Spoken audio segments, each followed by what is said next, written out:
The sun sank over the red hills of Umudike, painting the sky in molten gold. In a small clay hut near the edge of the village, Nneka knelt on the cool earth, whispering prayers that seemed to weave through the air like smoke. Her lips trembled with faith. Her tears darkened the dust beneath her knees. Outside, goats bleated. Inside, heaven listened. But her husband, Okafor, leaned on the doorway with folded arms and a sneer. "Woman," he scoffed, "you've prayed from dawn till dusk, yet what has your God given us?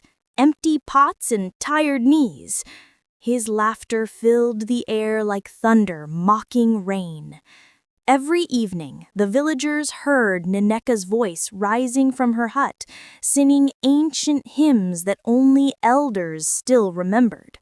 They called her the woman who prays too long.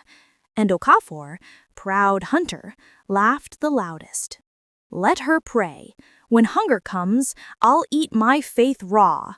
He'd boast at the palm wine bar, his friends roaring with laughter. But old Mama Uzo, the village seer, often shook her head. "Mocking faith is like mocking the wind," she warned. "You cannot see when it will turn." Okafor only spat and said, "Then let the wind blow. I will not bow to empty air." Okafor was a man of muscle and voice. His spear never missed, his laughter never softened. He loved his wife once, when her smile lit his home, but after years of barrenness, his love soured into shame. He believed her prayers were a curse, her long chants a reminder that the gods had turned their backs. Each night, he came home from hunting with meat and mockery. "You pray to a God who gives you no child, no harvest, no wealth. Tell him to make me believe." Nneka only bowed her head. "You shall see one day, my husband," she whispered. "He will answer in his time." That year, the festival of flames approached, when the villagers honored the god Alanmuo, spirit of the earth and fire. Men brought torches, women sang, children danced with ember-lit joy. Nneka, wrapped in her old red cloth, prayed by the river instead of joining. Okafor, half drunk, mocked her even there. "Are you praying to fire or water today?" he jeered. "If your God loves you, let him light your heart or your cooking pot." The crowd laughed, but Mama Uzo's eyes darkened. "Be careful, Okafor," she said quietly. "Fire remembers words." That night, Okafor gathered his friends around a bonfire. They roasted yam, drank palm wine, and sang songs of the hunt. When Nneka came with a bowl of water, he barked, "We need no blessing here. Go to your altar, prayer woman." She looked at him, not in anger, but sorrow. "I will pray still," she said softly. Her calm frightened the wind. That night, Okafor dreamed. In the dream, the earth cracked and fire poured out like a river. A woman's voice, like Nneka's, but thunder deep, said, "When man mocks heaven, fire answers." He awoke sweating, trembling, but pride chained his tongue. He told no one. And when Nneka arose to pray again, he turned his face to the wall and muttered, "Foolish woman." At the weekly market, a hooded stranger approached Nneka as she sold her last yams. His voice was rough like rusted iron. "Your prayers have been heard," he said, handing her a small clay lamp marked with ancient symbols. "When fire speaks, do not run." Nneka's heart raced. She asked, "Who are you?" The man smiled, revealing eyes like burning coals. A messenger. Keep the lamp lit for 7 nights. When she turned again, he was gone. That night, Nneka placed the clay lamp on her altar and prayed. The flame flickered weakly at first, then steadied, glowing with a strange blue core. Outside, thunder rolled though the skies were clear. Nneka saw the light through the hut's cracks and laughed. "Your candle burns while our stomachs empty. Tell it to roast yam for us." But when he spat on the floor, the flame flared, as if angered. By the 3rd night, the lamp grew hotter. The air shimmered. Even Okafor began to feel unease. He said, "There's witchcraft in that light." But Nneka prayed on, tears falling like rain into fire. "If my faith is foolish, let it burn me first," she whispered. The flame danced higher, casting shadows that looked like wings. Okafor laughed to hide his fear. He said, "Perhaps your god has come for supper?" Then, lightning struck the nearby tree, though the sky was clear. The villagers ran to their doors as the thunder roared again without storm or wind. Nneka's lamp burned bright as the moon, its flame now pure white. Okafor stood frozen. For the first time, he could not mock. A voice, soft yet vast, filled the hut. "I have heard the voice of the mocked." Then the flame leapt, touched the roof, and vanished. Silence. Nneka fell weeping. Okafor stared at the scorched ceiling, his heart pounding. Far away, Mama Uzo looked toward their home and whispered, "The fire has begun to listen." When dawn crept into the hut, the air still smelled of smoke and fear. The roof bore a black mark shaped like a hand, 5 perfect fingers of fire. Nneka traced it with trembling fingers. "A sign," she whispered. Okafor refused to look at it. "A coincidence," he barked. "The gods strike trees, not hearts." But his eyes betrayed him, restless, haunted. For every time he blinked, he saw the white flame dancing behind his lids. By noon, the whole village had heard. Children whispered of the woman whose prayer called fire. Women crossed themselves when she passed.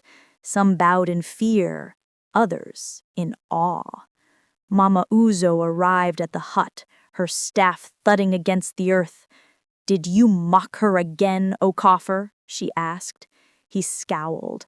"Her god is proud, not I." Mama Uzo leaned closer. Fire does not visit for laughter. It visits for judgment. Then she turned to Nneka. "Keep praying. Something has begun that must end in flame." The rain stopped suddenly that week. The yam leaves withered, streams thinned to whispers. Farmers muttered about curses. Even Okafor's traps came back empty. His pride, once iron, began to rust in the silence of hunger. Each night he heard the faint hum of Nneka's prayers and the soft crackle of the lamp flame. Each night his shame grew heavier, though his mouth stayed sharp. "You pray too loud, woman. Do you want the gods to hear how poor we are?" One night, as Nneka prayed, the lamp flickered wildly. The floor trembled. From the flame rose shapes, shadows like people, kneeling, whispering in tongues older than the hills. Nneka fell prostrate. Okafor burst in, shouting, "Enough!" He struck the lamp with his hand and screamed. The flame did not burn his skin, it burned his shadow. Before his eyes, his own shadow writhed like a snake, then vanished. From the flame came a voice. He who mocks the sacred shall lose his reflection until repentance finds him. Morning came. Okafor went to fetch water and froze. The sun cast his figure on the ground, but no shadow followed him. He gasped. The villagers noticed and cried out in terror.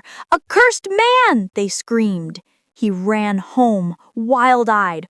"Woman, what sorcery is this?" Nneka fell to her knees. "I warned you. You mocked heaven too long." But Okafor's pride still fought within him. "No god of yours can steal my soul," he roared, though fear trembled in his voice. Soon strange things began to happen in Umudike. Pots cracked when Okafor passed. Palm trees shed fruit before he touched them. Even animals fled from his scent. The village elders met under the iroko tree and declared him a man of broken light. Mama Uzo alone dared speak to him. "Only the fire that took your shadow can give it back," she said. He spat dust at her feet. "Then let me find that fire and choke it." Mama Uzo sighed. "You cannot choke what burns without air." That night, Okafor left home. He carried his spear and his fury up the Hill of Echoes, where ancient spirits were said to answer pride with silence. Nneka followed him from a distance, her lamp hidden under her shawl. When he reached the summit, he lifted his spear to the heavens. "If you are truly God, show yourself," he shouted. His voice echoed, then returned as laughter, not his own. Thunder rolled across a clear sky. The lamp in Nneka's hands flared like a star. From the hilltop, a column of flame burst forth, wrapping the trees in a halo of gold. Within it, a figure emerged, neither man nor woman, both ancient and new. Its voice was the sound of countless drums. "You mocked prayer, you mocked faith. Now learn why faith kneels." Okafor fell to his knees, shaking. "Spare me," he cried. "I mocked out of pain, not hatred." The flame flickered softly. Pain is the mother of pride, but pride when full grown births destruction. The flame rose higher, surrounding Okafor in a circle. His spear melted to molten ash. His skin glowed with sweat and fear. "Confess," the voice demanded, "and your shadow will return." He bowed low, tears streaming. "Forgive me, I mocked what I did not understand."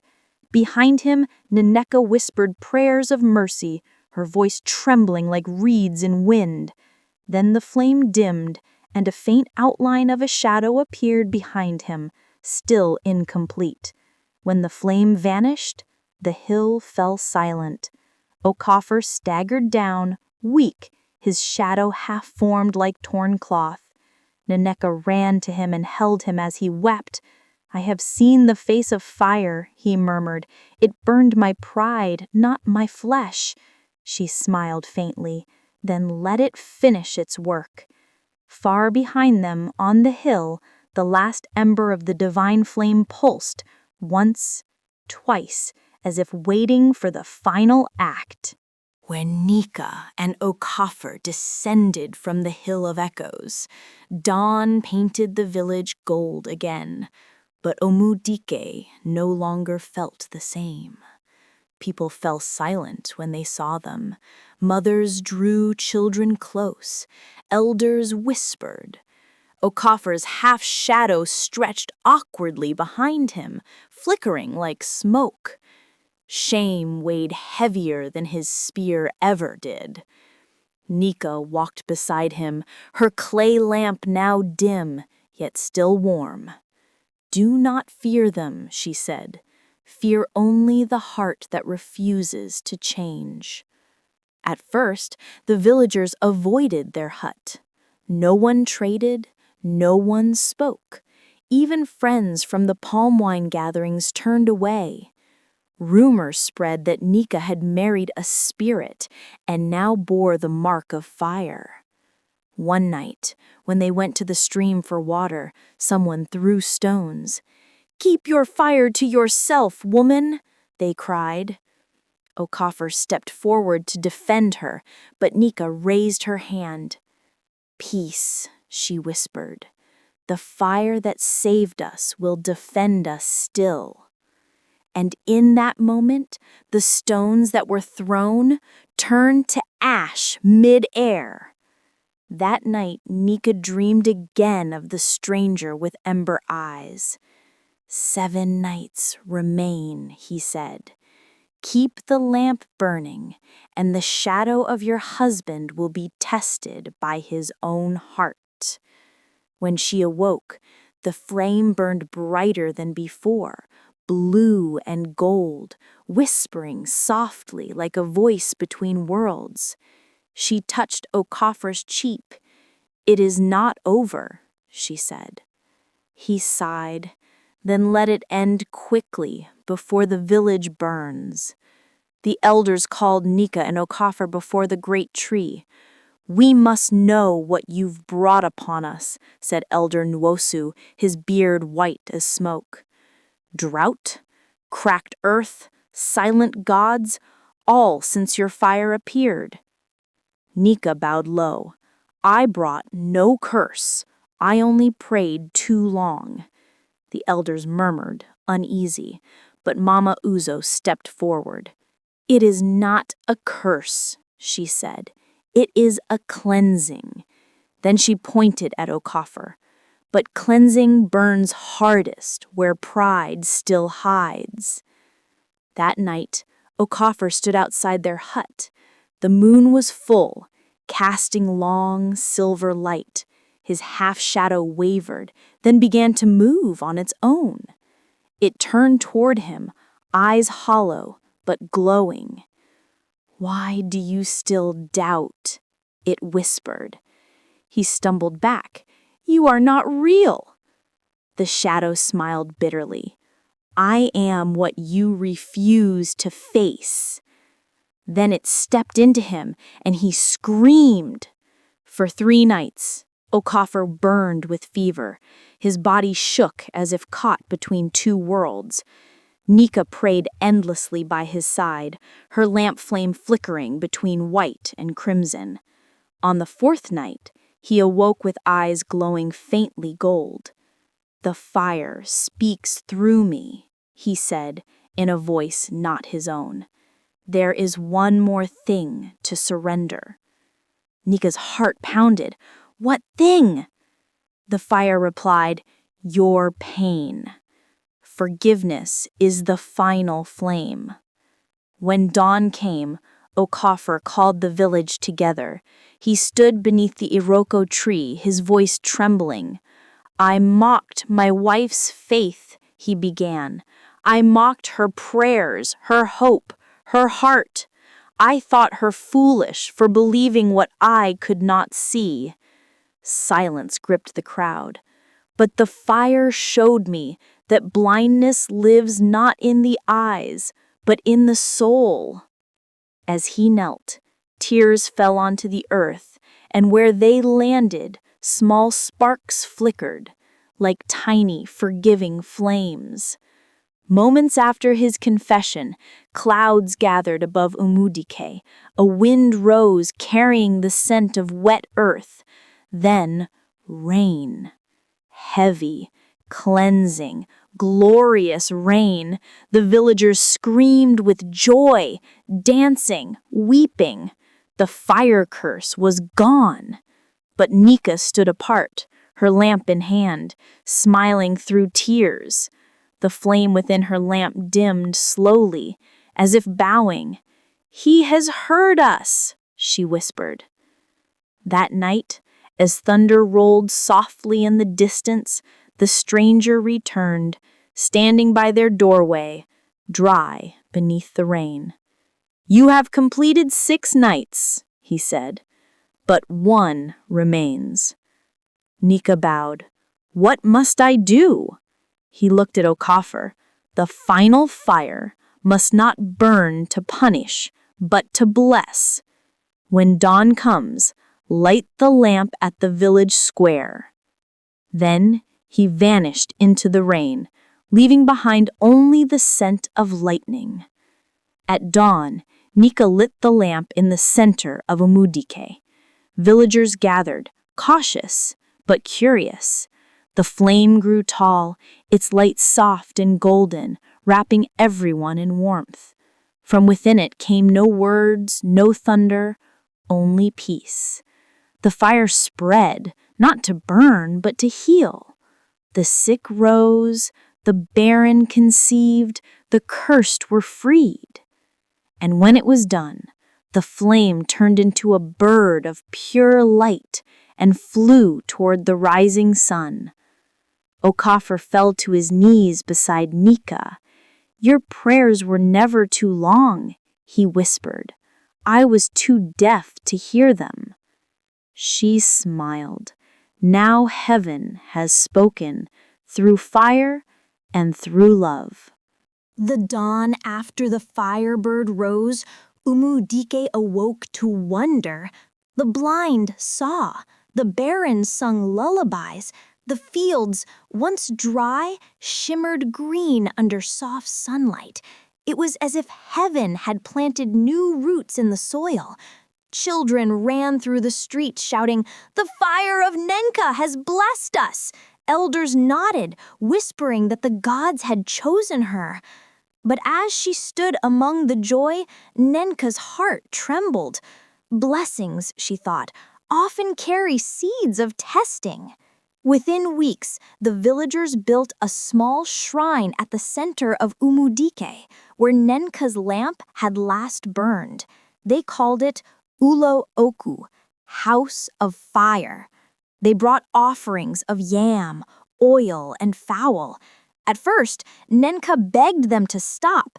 She said, "The fire came from heaven, not from me." But Elder Nowusu replied, "Heaven used your hands. Let us honor that vessel." And so the prayers that once rose from her hut began to echo in the marketplace, twisted by reverence that smelled too much like idolatry. Okafor, now a humbled man, watched as people bowed to his wife.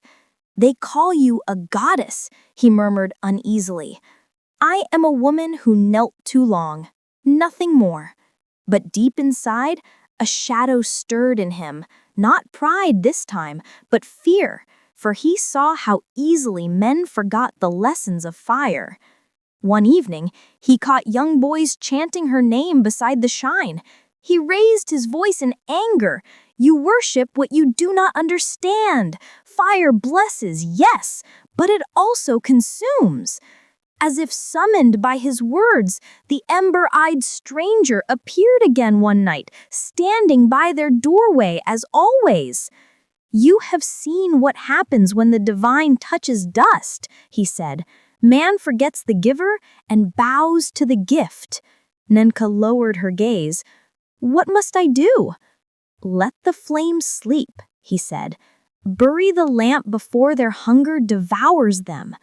Then, as lightning flickered across the horizon, he added, "But beware, men do not easily let go of what they call holy." Under a moon veiled by clouds, Nneka and Okafor went to the old riverbank, the place where her first prayers began. There she dug a small pit and placed the clay lamp within. "Rest," she whispered. "Your work is done." When she covered it, the earth glowed faintly, then turned still. But unseen, two villagers followed, Obika and Ngozi, greedy hearts cloaked in envy. They watched the glow fade and whispered, "If that lamp can bless, it can also make kings." Before dawn, Obika and Ngozi returned to the riverbank, dug up the lamp, and carried it to the shrine. "We shall command the fire ourselves," Obika boasted. "Let Nneka's god serve us now." They poured oil into the lamp and lit it. The flame rose, small but sharp, red instead of gold. Ngozi smiled. See, the fire obeys us. But the flame began to twist, stretching like a living serpent. Its hiss echoed through the village. Then the fire spoke. You woke me with greed. Within moments, the shrine erupted. Flames burst upward, devouring the roof. The red fire danced madly, spreading from hut to hut. Villagers screamed, fleeing in terror. From her home, Nneka saw the glow and fell to her knees. They have awoken the wrath. Okafor grabbed his spear. Then we must face it again, or the whole village will turn to ash. Together, they ran toward the inferno, wind howling like drums of judgment. When they reached the shrine, Nneka stood before the roaring flame. It was not the fire that sinned, it was our hearts, she shouted. The fire crackled, forming a shape, a face within the blaze, both beautiful and terrible. Faith turned to greed is the greatest blasphemy, it thundered. Then burn me instead, she cried, stepping forward. But the flame recoiled. You have already burned in prayer. I do not consume the pure.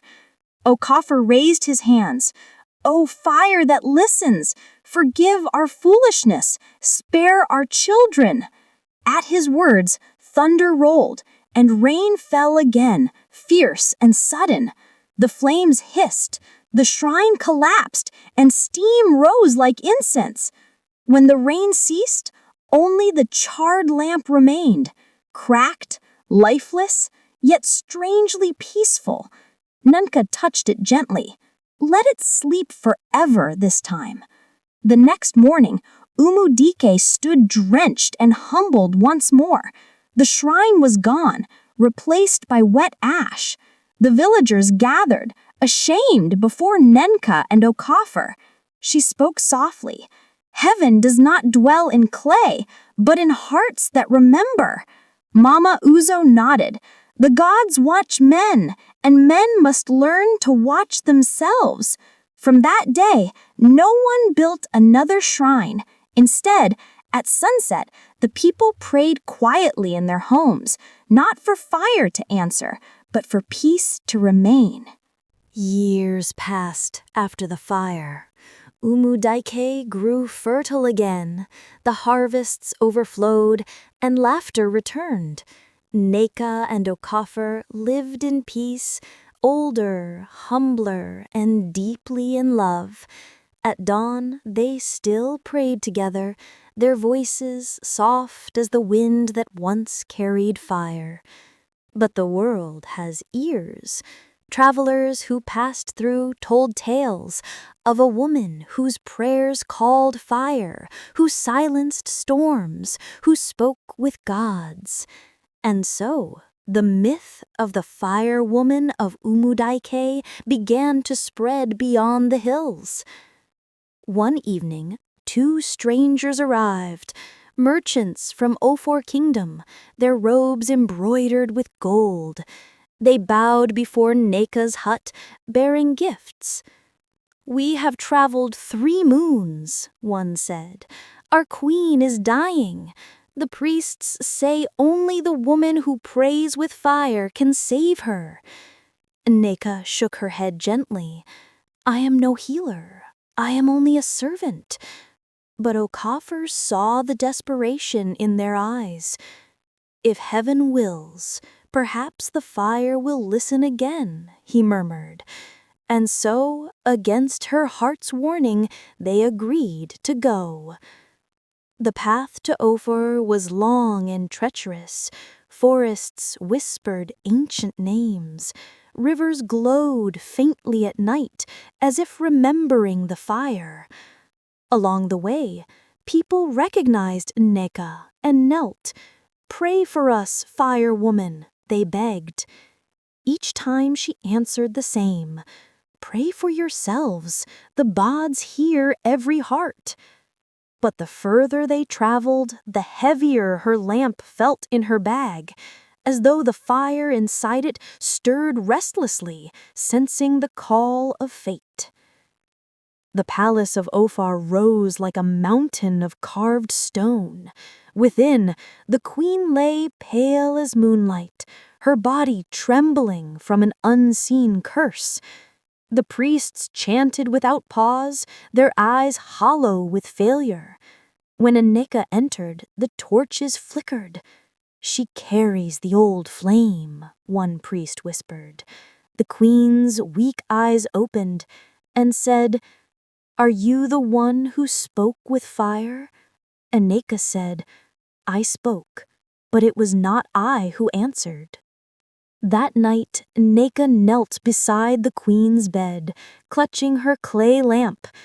"If you ever burned for me, burn once more, not for judgment, but for mercy," she prayed. The flame inside the lamp flickered, faint at first, then steady. The room warmed, and the queen sighed, as if a burden lifted from her chest. Okafor watched in awe. The priests fell silent. By dawn, the queen slept peacefully. Her color returned, her breath steady.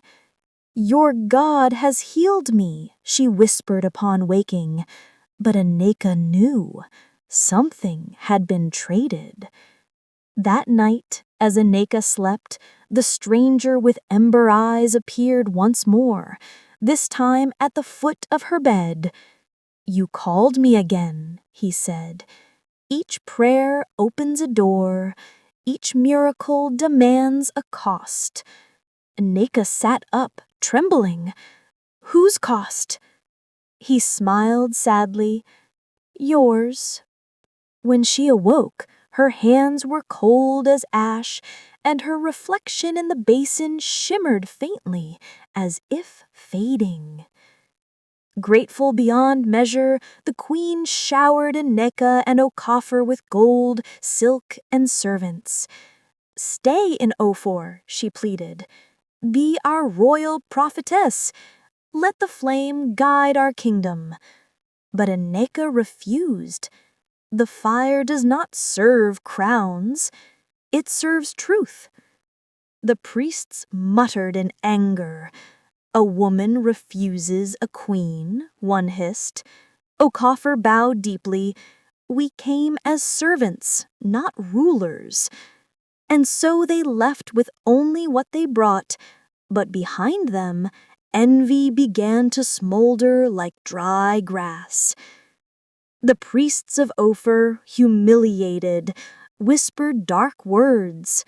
"No one defies our power and leaves unmarked," said the high priest. That night, he lit a black candle and cursed the road Nneka would travel. As Nneka and Okafor neared the border, storm clouds gathered, blacker than any they had seen. The wind howled, the trees bent low. Okafor grabbed her hand. "We've angered them." She shook her head. "No, we've angered pride, the oldest god of men."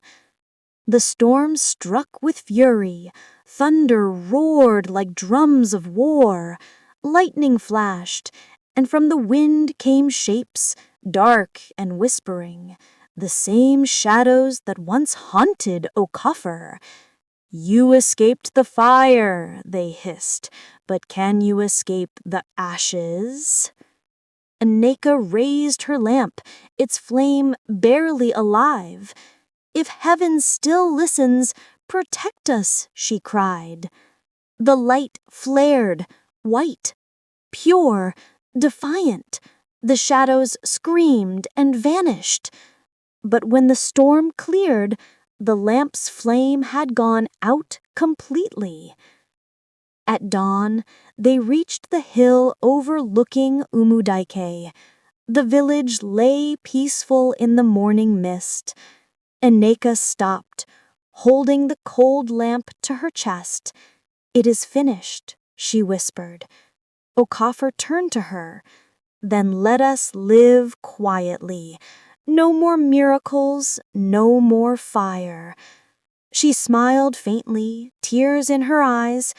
Fire never truly dies, it only waits. And as they descended the hill, the sun broke through the clouds, its first light touching the lamp, making it gleam once more, just for a moment. Seasons passed. Traders brought silk, salt, and stories, all carrying one name, Nneka, the Fire Woman. Bards sang of her power in faraway markets. Kings sent scouts to find her. Okafor feared what fame would bring. The world smells miracles the way hyenas smell blood, he warned. But Nneka only smiled sadly. The fire chose its own tale. I only live in its shadow.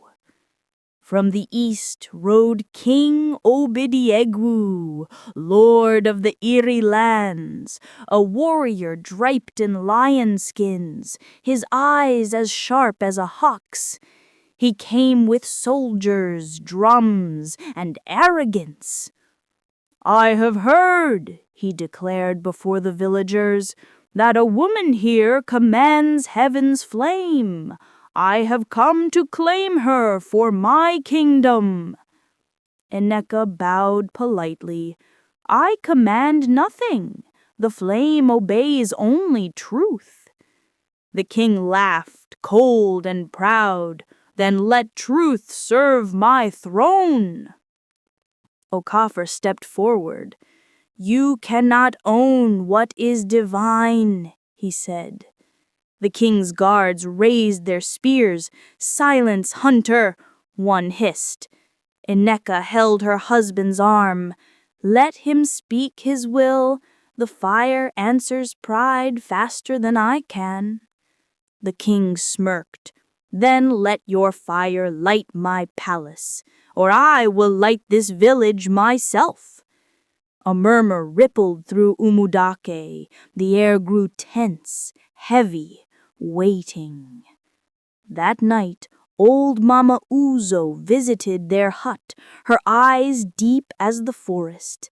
She said, "I dreamed of wings of fire. They burned eastward toward Erie. Beware, for when fire is forced, it turns wild." Nneka nodded. "I fear that dream has already begun." Mama Uzo placed her palm on the lamp. "This clay has held miracles, but clay cracks under command. Be ready." Before dawn, the king's men stormed their hut. Okafor fought fiercely, but was struck down. They seized Nneka, bound her wrists, and carried her away in chains of brass. The villagers hid in fear, none daring to speak. As the soldiers marched away, the wind rose, hot, angry. The trees whispered like restless spirits. And far behind them, the buried ashes of the lamp began to glow again, faintly, as if waking. In the eerie palace, Nneka was brought before a great altar, carved of obsidian. The king smiled. "You will light this altar," he commanded. "Call your fire, and let my enemies fear me." Nneka knelt, calm and resolute. "The flame is not a servant of fear." "Then burn for me, or burn with me," he thundered. But when he raised his hand to strike her, the torches around them flared blue, though no one had touched them. The blue fire rose higher, circling the hall like a living spirit. Soldiers dropped their weapons, shouting in terror. From the blaze came a voice, older, louder than before. "I have watched men turn miracles into crowns." The king fell to his knees, trembling. "Spare me, O spirit of fire!" The flame roared. "You sought power, but power bows to faith, not thrones." And the flame struck the altar, shattering it into dust. In the chaos, Nneka fled into the forest. Her chains broke like clay. The night was full of sparks, lightning without thunder. She ran until she reached the old riverbank where the first lamp had once been buried. There, waiting as if time itself had paused, stood Okafor, wounded but alive. "The fire led me here," he whispered. "It still listens." Nneka fell into his arms, weeping. "It listens, but at what cost?" From the shadows emerged the stranger with ember eyes, now brighter than ever. "The fire has finished its work," he said. "It has judged kings and cleansed hearts, but one prophecy remains." Nneka looked up. "What prophecy?" He smiled gently. "When the last ember of your faith dies, the world will forget how to pray." Okafor frowned. "Then she must never lose her flame."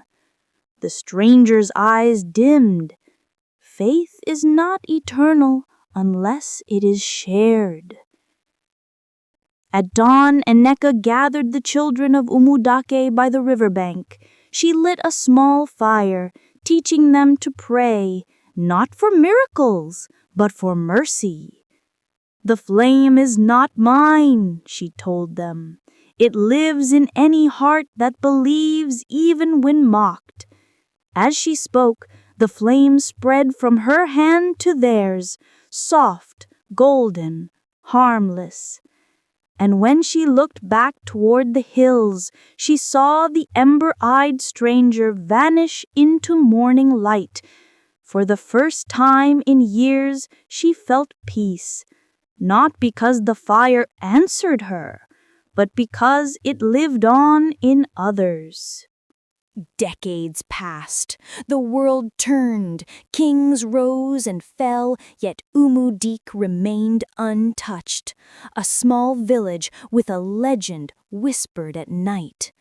Nneka grew old, her hair silver like moonlight. Okafor's hands trembled, but his laughter still filled the hut.